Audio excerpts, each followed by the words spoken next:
Oh, Novak, I change. With COVID, it's been interesting times. Training has hit the back burner. Formal training in conferences has hit the back burner. Is it necessary? We're going to talk about it. Australia's biggest real estate conference is coming up this Saturday. Let's talk about training. Stay tuned.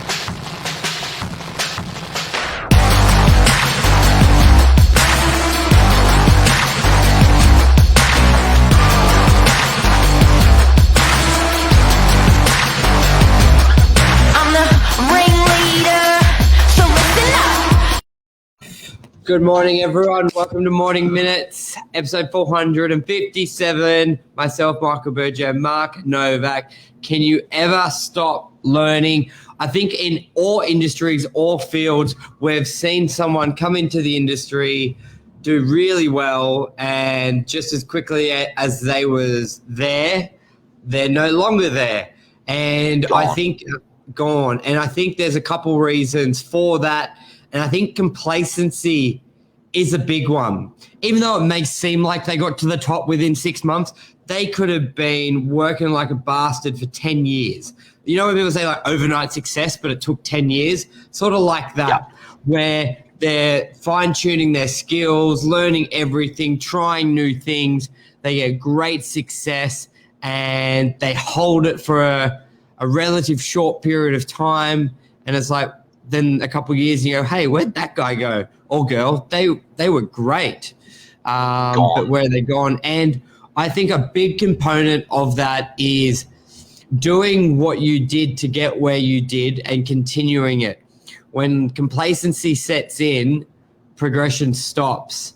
And I think that's the biggest thing in real estate as well, keeping up to date with scripts and dialogues. And it's a good week to talk about it, because we are going to Arick, Gold Coast, this Saturday to learn. As Luke says, learn, buy more. Very true.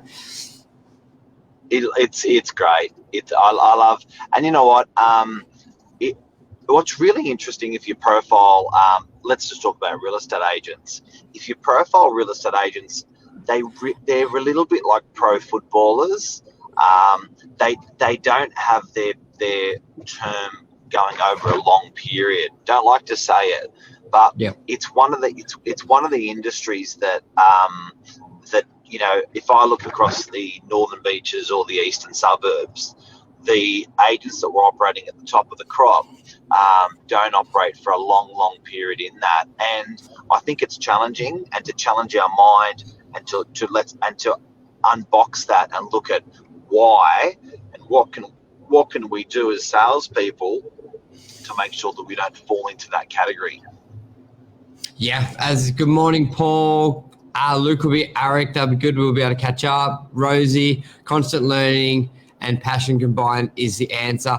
100%. And like my whole thing going into real estate was we don't have to go to university for 4 years. I know there's a lot more to doing your license now, but like back in my day, and then even your day, Mark, did you even have to do anything to get certified? Like compared to a uni? If you bought breakfast cereal, on the box at the back corner, you just cut off a form and fill that out and get your certificate. You printed your own card at home. Word Doc 97. Yep, real estate licensee, license holder. Yep. And then you can go sell property. So when you look at the way I looked at it was, one, you've said it many times, most agents were the naughty kids at school. So we probably didn't do as well there. We don't have to go to university for 4 years. So the least, and learn a lot of crap other subjects. So the least we can do is target the industry that you're in and that continual learning each week. It should be daily, weekly. And these days, technology is amazing. Audiobooks, YouTube, audiobooks and Audible, the actual books, audio, and then podcasts. It's amazing how much you can continue learning. And in real estate with people like Rosie Sullivan, with the courses they do, which give you the actual accreditation for the yearly CBD.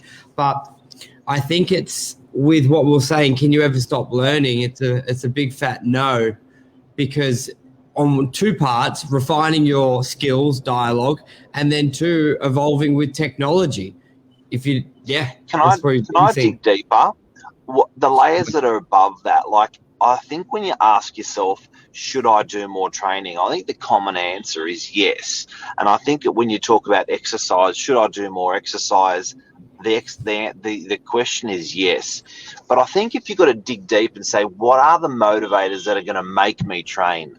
What are the motivators going to make me go to the gym? I think that's really interesting. And with long-standing real estate agents that have been, that are trying to stay at the top of their game, how do you stay interested? How do you stay hungry? How do you continue to hustle and continue to learning? How do you not get bored? At practicing that craft. I think that for me. That's the artwork. Yeah. Staying on that white line, that straight line, not jumping left, right, changing careers. Obviously, you can have great success changing careers, but when you're doing well or just because you're in a rough patch, as Luke says, Phil Mickelson wins major golf tournament at 50. I think he was he wasn't is he the oldest, or it's very significant, and he's just been plugging away at it. But you're right, how do you stay fresh? I think he's been doing it. He's been a pro, I think, since major 20, so similar to real estate, 30 odd years, always competing against a hot, new, young, fresh thing or person that comes up competing against him, and he keeps plugging away. As you said, like just staying your true north would be probably the strongest thing. And you may have different trainers here or there, or digest information differently at 50 as you did at 20 compared to what you did at 15. But I think you've just got to. How do you do it? You've been because and I think also I want to know how you do it, because what happens is when you're doing a lot of volume, or when you're doing a lot of something, say you're particularly good at something, you're doing a lot of it. How do you do a lot of it and not get bored from so many transactions? It's almost like you're a cookie cutter. How do you stay interested? Yeah, I think audiobooks are a big one. Always be learning and then trying to implement what you learn. So there's skills sort of there. But also we're quite fortunate with real estate, especially in commercial. No deals are the same. You almost wish you had some similar deals, or like a two-bedroom unit where it's a bit repetitive, because there's always new problems and new ways to how to help get that deal across the line, and then you pull stuff. So quite fortunate. Commercial does change a lot, transaction to transaction. But I think if you keep learning, you want to implement it. It's like if you're doing a sport.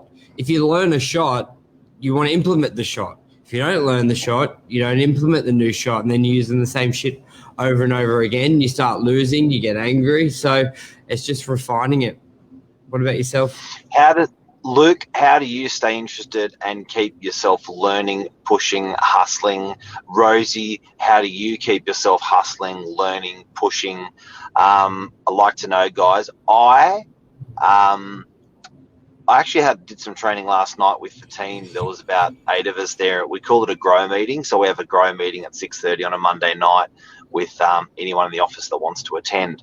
And part of the grow meeting, we've been running these grow meetings for about 16 weeks now. And we all went around table and actually asked each other this question. I like to leave stuff better than the way I found it. And I don't know why, but I really actually enjoy that. Not saying adopt this trait because it's my trait. I'm just saying it's a trait that I actually enjoy doing, where if I pick up something and I can leave it 1% better or 100% better or 50% better, I actually really fucking enjoy that. So, that's interesting. Do you want to know something that I would suggest to people is don't be afraid to dream. This is going to help you with your training, and that works with me. When I say don't forget to dream it, but take the bite off, take the chunk off. have a go. So I'm really passionate about good debt when it's achieving your dream. So I find, for me personally, like it's 29 years I've been doing the same thing. But what a lot of people haven't realized is like the office was a dream, like building that office and completing that office and working in that office. I like investment properties.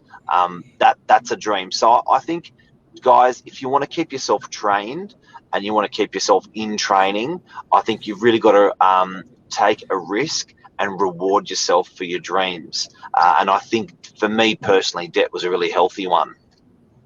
Well, it's the same as, say, Phil Mickelson, yourself, it's golf's his tool or his vehicle. Yours is selling property, but the dream's bigger than that. It's either wealth creation, security, family, all that stuff. And your vehicle is real estate. His is golf. And you don't see him going from golf, gets bored of hitting a driver 100 times a day repetitively. Then he changes to pool or swimming competitive. Like, yes, you've got to think of the bigger picture down the track and how you get there. And everyone will be different. Could be IT, could be rugby, could be real estate. Everything's different. Rosie says reading articles, reading legislation, listening to people, asking questions, and asking questions. That's a good one. Dream and believe it, then just do it. If you're crazy enough to dream, you're crazy enough to do it, Lisa. Yeah. So it's find your vehicle, work the shit out of your vehicle, and then focus on the bigger path. And that dream does. Just before that, figure out how you learn. Because I know when I went to school, I was saying, chatting to you off air, I didn't like just sitting at a table, like how reading, like that wasn't a big way I learned.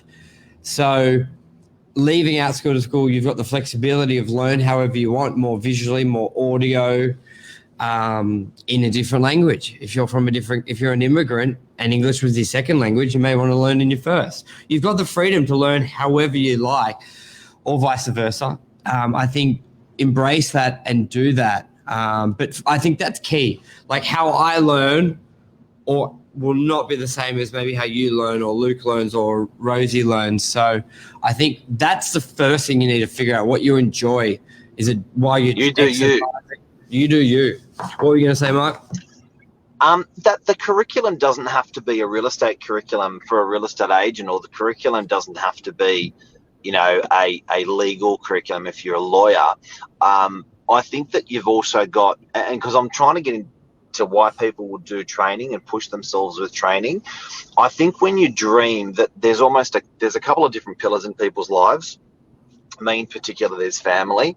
Another pillar is like family and friends is one pillar. Another pillar is real estate, trading, real estate business. Another pillar is property investments and stuff like that. I enjoy all of those things, and in some way I've made those guys point towards each other and complement each other. So I think me going and pushing myself in training in real estate, I realize that if I can be on the edge and pushing myself on the edge with buying a property or upgrading a home or taking a holiday, that's pushing myself on the edge, or taking time off to spend with the family, spend with the kids, that's pushing myself on the edge. I feel a little bit guilty because I'm not at work, but achieving those, you do what makes you happy. And then I sort of scurry back to real estate and say, I've got to train myself, I've got to push myself more, because if I can get more out of the business, I can get more out of the family. Yeah. I think it's a wrap. In other words, keep learning. Do you keep learning? Mix your passions. You do you, everyone, and train. Get on the train, and train people that train. Don't just look up for training, look down for training. So training someone how to do something can develop your task to be better at what you do. So I find paying back training to juniors in the office or juniors in the industry actually makes you a better operator and a better practitioner as well, because it refines your process and what you're doing more. So not just training as in looking for ideas and learning, but training for showing people how to do it. You know, training is reciprocal in both ways. Yep. Awesome. Thanks, guys. Cheers. You. Bye.